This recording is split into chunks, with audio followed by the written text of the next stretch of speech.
I've been good.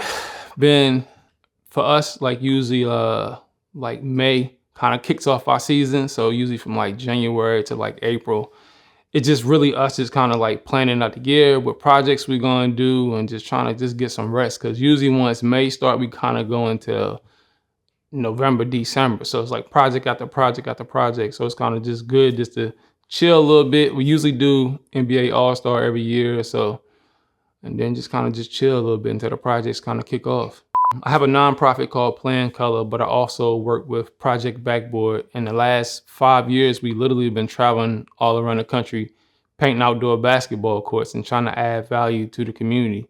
And with me, like, I try to make sure like I'm the first person on the scene, check out the neighborhood, make sure everything is good, and also try to build a relationship with the brand or the artist and stuff like that. Plus, I still really hoop. So like for me, it's like I'm usually there for like the whole process from like the first conversation with the artist, going to the community, and then like the event day when we actually do like an event. 2006, my cousin died on a basketball court. So we were sophomores in college. And we was there and we was trying to give him mouth to mouth. And a guy came, a white older gentleman was like, yo, you can't give him mouth to mouth. You gotta wait till the ambulance get here. And the ambulance was like literally less than a mile away from the hospital was like less than a mile away from the court. So and it took 45 minutes, he ended up passing away in the ambulance. So for 10 years, I wrote a letter to the city where I'm from, just to be like, yo, the court was in terrible condition. It was really bad, it was unsafe, it was like slopey. So he dunked the basketball. Like if you're gonna go out, at least you get to go out, at least you get to be in heaven bragging that you got a chance to dunk on your last play. He dunked and then slipped off the rim, hit his head, passed out, started having seizures. But ended up passing away. And then for 10 years, I literally just like me and my best friend, like started writing letters to the city, be like, yo, we just wanted just a basic court, like just a regular safe basketball court. So then in 2017, I met a young lady named Megan Cook who had just worked with the city in the park. I told her idea, she loved it. She went to the city was like, oh, this is an amazing idea. So it goes to show you sometimes like you just gotta be persistent and not give up. And yeah, man, so we did, they gave me the chance to do those two basketball courts, and literally the next basketball court I did was LeBron James court, and my life changed. Oh man, for me it was crazy because I literally remember like seeing LeBron play like his first game on TV when they played Oak Hill, then his NBA rookie game against the Kings. So like literally like every step of his career.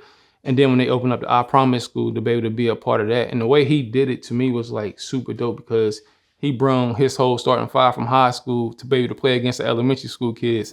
So the kids of that school will always be able to be like, yo, I got a chance to really hoop against LeBron James. So it was really dope. And I mean, I've been around him a lot since then, just with the USA basketball and kind of doing that stuff. So it's just been incredible.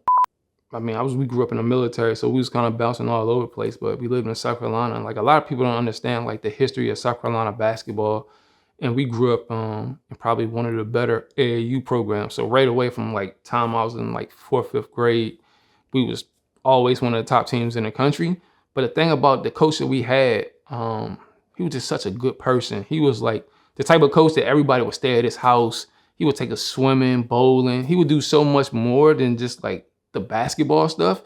And right away, like, I mean, my dad got killed when I was young. So right away, like I identified to like having a male figure in my life that was just like, didn't want me to just be a good basketball player, but wanted me to be a good person. He wanted us to spend time together. So like literally from 4th grade all the way up until college, I was on a basketball team or a part of a family of a basketball team. And so he just taught me like how important being a part of a team was, and just like the bigger picture of more wins and losses. Like a lot of times people talk about his record and how many wins he got, but if you ask the players, everybody's always going to talk about like the way that he treated everybody. And he passed away from AIDS. And this was in the 90s when a lot of us ain't really understand AIDS. So I seen like him go from being like this elite young coach to like what people was kind of not really messing with him because it started coming out that he had AIDS. So, but man, overall a great person, like one of the best coaches I ever had. So I used to go to the gym, and I was at the gym. It used to be this guy, and everybody used to like love being around him. I was like, man, I want people to treat me the same way that they treat him. It was something about him. So I used to follow him to the gym. I would just bug him, hang out. I was in 2nd grade, he was in 10th grade. So he was like, all right, man, I'm gonna ask the head coach of the basketball team, can you be the ball boy? So the head coach says, yes, let me be the ball boy. I'm the ball boy for the year. They go on to win the state championship over there. And keep in mind, he wasn't even the best player. He was just like Mr. Personality. But then he goes on and has an incredible career and he ended up being Shaquille O'Neal. So that's how I got into basketball, was literally like following him around and bugging him. And he's just being like, all right, man, let me give him a chance. And then he ended up going out to be Shaq. So it's crazy. I came home and my nephew at the time was really good. And my mom was like, man, you should work your nephew out. So I was just working him out. He used to want to be at the gym at like 5 in the morning. He was like 7th grade. He was like one of those kids who was like super dedicated. So started working out. And then one day, the local high school coach was just looking at me train my nephew through the window. I didn't know he was watching me. And he was like, man, like, I see, like, you really in here grinding. I see y'all keep coming in here. He was like, have you ever thought about coaching? I was like, nah, not really. He was like, nah, you should coach. He was like, come by my office. And then I went to my office, checked out the school, and they offered me the job to be a varsity head coach. So it was like crazy. And then once I started coaching, it was like riding a bike. But for me, I was like, I got lucky and had some really good coaches over my career and also a few bad ones. So I wanted to be like, treat the kids like a person before anything else. Like, you know what I'm saying? Like, you know what it's like when your coach don't like you, when your coach always on you. And you know what it's like when your coach do like you. So for me, I was like, all right. It was more about like coaching the kids than like the wins and losses. 2017, stepped away from coaching. Maybe it was 2018, but got to the Division I level where, you know, for me, like coming from where I'm coming from, like not a lot of people get the opportunity. So I grinded really hard and got there and I was like, wait a minute. Like, to me, it was like not what I thought college coaching was going to be like. It really felt like I was working at a car dealership. I mean, you know what I'm saying? Like, I'm going to tell you why. So I don't know how it is in Canada, but in America, like, people will sell you a car. They get you all hyped about the car. You buy the car. They don't care what happens after you leave from getting a car. Same thing a lot of college coaches at the level I was doing was they'll tell you, hey, your son's going to be taken care of. He's going to be this. He's going to be that.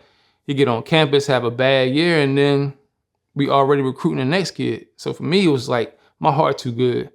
I like literally remember recruiting a kid, helping him pick his junior prom outfit out, like making sure he got his SATs. He signed with us, had a slow freshman year, and then we was already recruiting over him. I'm like, we throwing away kids. So for me, it was like, that's not like what I wanted to get into or didn't make me feel good as a person. So I just kind of just stepped away. See, the thing is, when you really good, really young, you forget how to work hard when you get older because the game came so easy. So then when you get to college and everybody's 6'6", 6'5", everybody's good. Now you got to do the extra and you forget how to do the extra because you was good for so long. So when I got to college, it was a rude awakening. I had a really good freshman year. And then back then, I played in the early 2000s too though. So back then, that's when they used to be like, college programs would have like one strength and conditioning coach. So he would work the football team, the basketball team, and the baseball team. And we all was doing the same workout. So my sophomore year, I bulked up too big. I was like 225, too big and too slow and couldn't really get by other guards because I played the point. So it was kind of hard. So really my sophomore and junior year, I kind of was like a slump. And then my senior year, I was like, man, it's my last ride. I'm just going to have fun. I didn't overthink the game. I didn't care about like going to the league or any of that stuff. I was like, I just want to just hoop with my homeboys and just really just have fun. And I think that probably was like my best season. But once I got there, I knew like going pro and playing in the NBA was a whole different level. But I think if you ask most people who play college basketball, it's a point in your college career when you know like, yeah, maybe this not like, or the NBA is not like the route I thought I was going to go.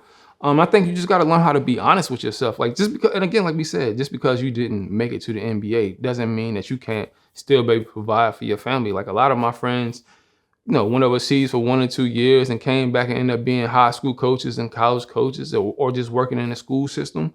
So for me, it was like, all right, like I know I'm not going to the NBA. I didn't want to do with the grind of being overseas, making a little bit of money, the same money you can be making being at home, being a teacher or whatever the case may be. So my senior year, I was like, all right, what else do I like doing?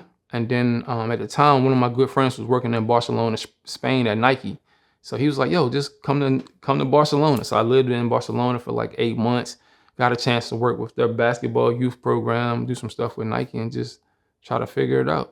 I got lucky, man. I had a really cool art teacher, and I was a knucklehead in school. I always was tall, so I always was really good at basketball. So top 10, 8th grade, top 10 going into 9th grade, kind of slacked off a little bit. Still ended up being top 50 player. But I had an art teacher who used to be like, yo, if you could just give me 30 minutes of class, the last 10 minutes of class, I'll let you be the class clown. You can run around, you can chase girls, but for the 30 minutes, just try to listen and to what I'm trying to tell you about art in the scene.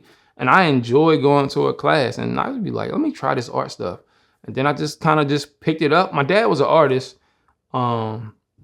So my family grew up my family was from the military. So my mom was living in Germany. So the very first time I went overseas to go visit my mom was me and my pops. Took us to Paris. I got a chance to see the Mona Lisa. All my early memories of my dad was at the kitchen table of him just kind of just talking and just kind of drawing. So art has always kind of been there, but it really was like that teacher who just made me kind of like look at like, oh man, you can kind of do this art. And then once I did the basketball court, people stopped seeing me as a basketball coach and then started seeing me as an artist. So then I started like really taking the art kind of serious. You know, back in the 80s and 90s, like drugs was a big thing, especially in Baltimore. Crack hit the scene and it just made people be different. And the people that were selling drugs just didn't really care about the people they were selling to. So my dad always was kind of one of those old school hustler guys who was like, I'm gonna provide for my family the best way I can. So my mom left my dad. We ended up moving back to Maryland at the time. And then we just got a call like 6 a.m. in the morning. You know, when like, I don't know if you still got both of your parents, but the way my mom answered the phone and the way she was screaming, I knew something was wrong. So I just tried to run to the bus. I get on the bus. The first person I see is my cousin that passed away at the basketball court. So my mom must have called his mom and he already knew. So yeah, he got killed in South Carolina when I was a sophomore in high school. So, you know, when you lose a parent that young, you don't really have like he didn't get to see me graduate high school, graduate college, prom, be a dad, any of that type of stuff. So it was hard, but I feel like, you know, he got killed at 40 years old. 40 years old, you still kind of young. You still trying to figure out life. So I think a lot of those lessons that he taught me is like, try to make me be the person I am now. Even still, I have a hard time dealing with it. Like, I've never been back to my dad's grave. So only been that one time because like, when you go to a grave, it's like, it's no coming back. So I think like, if you look at it like, I used to look at it because we didn't live together. So I always just felt like he was in another place. But by going to the grave, I feel like you really feel like it's the end. So, I don't know. I just think it just for a while, it made me and my mom relationship really hard because I felt like she left him when he needed somebody. So for a long time, I held it against my mom. And my mom was like, the one that used to be like, it's gonna be all right. She would try to buy me shoes before every game to like keep me up. But she was like the type of person that would buy love instead of saying like, show love. And my dad was the opposite. Like my dad was the one being like, putting his arm around me, telling me everything was gonna be all right. And my mom would be like, let's just go to the mall. So it was I think it like hurt our relationship when I was young. Now I'm a little bit older, I understand everything, but yeah. Yeah, man, like I think we talk about it a lot now. Like I have a younger sister who's also playing college basketball now. And like I see my mom, the way she is with her, I'm like, man, like it was totally opposite. Like they say I love each other, give each other hugs. Me and my mom maybe say we love each other like once a year, maybe twice a year. We don't really have that relationship.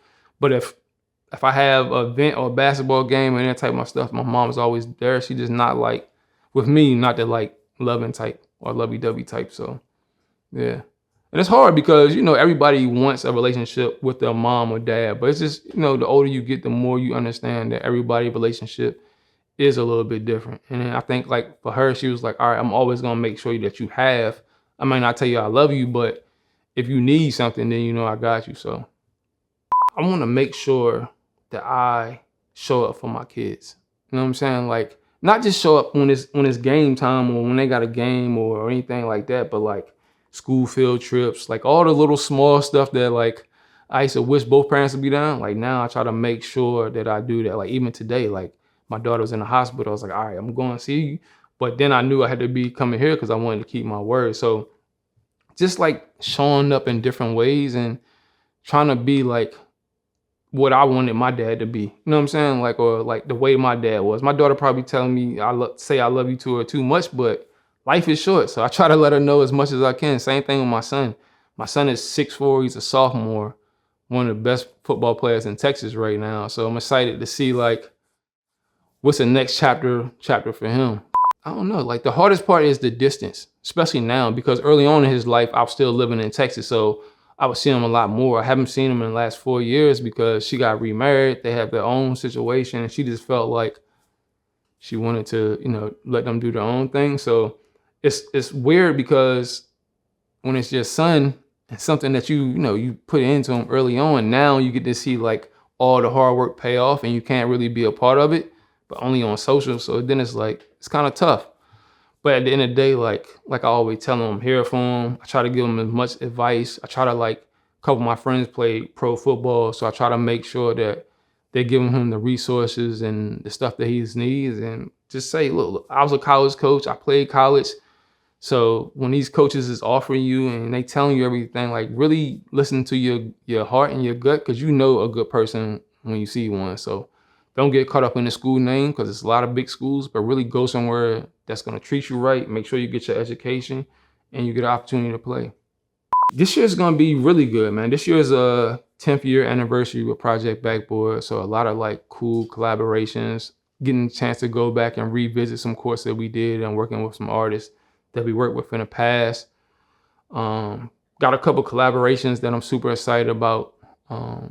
Yeah, it's just, so for me, I feel like last year was so crazy because it was like the Olympics, it was like USA basketball, it was like FIBA basketball. So like on that scale, it was really dope working with all those big brands. But sometimes when you work the big brands, you kind of like get shrunk up because it's so many, it's like the project dies so fast. So sometimes with the small and personal brands, I feel like you can extend it, you can really curate it and make it be how you want it to be. So I'm excited about like some of the smaller collaborations we have this year because I could a little bit be more hands-on and have a little bit more input. A lot of times you work with big corporations, you get all the hype leading up to it. It's the day of, you take the pictures, they put it up on social, and then that's kind of really it. So then it's like, yeah, but what about the next chapter? Like, so for instance, we did like a project in Coney Island with N1 this year. So, you know what I mean? Like it was super dope that we got to work with N1. The event day was amazing. I'm like, but yeah, like I think we should do an N1 basketball camp here maybe next summer, or like you should donate N1 basketball jerseys to the league that's going on. A lot of times brands just come in for like the moment, take their photo, get their photo ops, and then kind of on to the next project. So I don't know if it really helps the community or if it hurts the community. So I have to ask myself all the time, like, all right, is it really going to be like the right thing that we're doing with us coming in, doing a basketball court? And, because sometimes we don't even ask input from the community. We just work with an artist and a brand. And sometimes community don't really, like a lot of change. So people don't look like us. So they don't really come from a basketball community space. They went to school for it. They know somebody in their family that gave them the opportunity or something like that. But a lot of times they don't go back to these communities. They don't have tie-in with these communities. They don't really care. Like they just want like the brand and whatever the deal to look good. But they're not going back on their vacation and be like, let me go donate some time to this court. Let me go check on this basketball court. I'm in New York. Let me go see what the court that we painted looks like. They're not going to do that because once they check the box, like, all right, we got a chance to paint this court. It looks good. The content is good. We out. Once they check the box, they don't never really kind of go back. And for me, I'm the opposite. Like, that's why when we did a court in Alaska, the following year, I went back and did a basketball camp. That was the first basketball camp they had there in 30 years. You know what I'm saying? So for me, like, I took pride in being able to bring basketball back to that portion of Alaska. And then now the girls and boys teams are both in state championships because they had those 2 or 3 extra summers where kids was getting some really good basketball training by some but some coaches from different countries, and be able to work with those kids in Alaska. So super dope. I don't know if you ever heard anything like the Seychelles. It's a beautiful island. We did a basketball court and probably it was maybe 100 kids. And out of those 100 kids, probably 30 of them didn't have tennis shoes or socks. And it was a moment where I seen a person take off one sock to give to another girl so she can have one sock. So I'm like, man, like, I don't know if we have that in America where a person rather be like, yo, I'd rather have one and you have one than me to have two and then you have none. You know what I'm saying? Like, it really made me be like, I get it. Like, this is really what it's about. Is like, yeah, the basketball court looks amazing, but the real moments is like somebody wanting to share a pair of socks, or they taking turns doing drills and then switching out the shoes because they didn't have any shoes. Kids in America not doing no basketball drills on an outdoor court with no shoes or socks on because we just a spoiled country. But over there, they was like, we're just so happy that people from America came here to do our basketball court. We just want to play. For the last 8 years, I've been working at Duke, so I usually get a chance to see their freshmen when they come in and kind of be a part of their program on the basketball camp side. But yeah, man, it's just like, because you don't make it to the NBA, don't mean you didn't make it. Like, I feel like I made it. Like, basketball is still 100% a part of my life every single day in some capacity, whether it's designing stuff for basketball, whether it's going to hoop with my friends, whether it's painting basketball court, whether it's doing basketball content or doing basketball games. It's just like, to me, it's a part of my life ever since second grade and just part of what I do every day now. I really think the older you get, the more you value life, the more that you value relationships, value your circle, your team, your people, and your community. I look back at a lot of like Martin Luther King and Malcolm X stuff and like, man, I wish we didn't have to make Black people choose between, all right, if you like Martin, then you can't like Malcolm, and just really just embrace what they were trying to do. And I think it's the same way now, like where I live at, a lot of people is always trying to be like, all right, if this person does this, then you only can like this person, instead of being like, what's the best for our community? What's the best for our city? What's the best for all of us? And really just trying to help each other. And that's what I think like one of my gifts is like the art to collaborate. I love working with people. I love working with the community. I just love being a part of a team.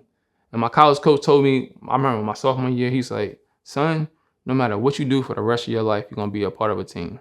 So that's your family, your job, people that you work with, people that you hang out with is all part of your team. So for me, some days I get to be Jordan, but then some days I got to be John Paxson. So just playing my role.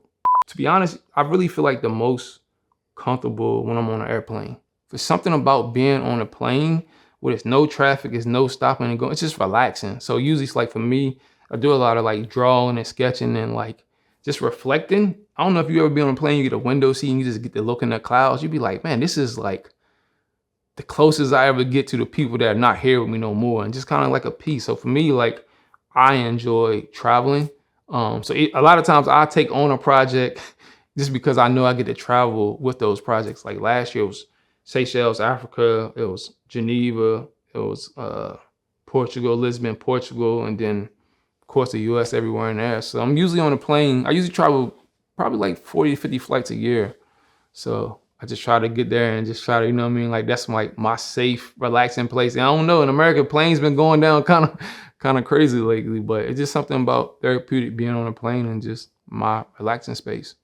Being in the Army, like my parents being in the Army impacted me by not being afraid to travel. Like, I'm good. Like, if you call me and say, come to Canada, I'm comfortable going by myself. And like a lot of people where I live at don't have those opportunities just to be able to leave, or they good standing on their block for the whole life. I'm totally opposite. Like, I know the world is so much bigger. Like, I've been to Paris, Milan, London, like all Tokyo, like all these places.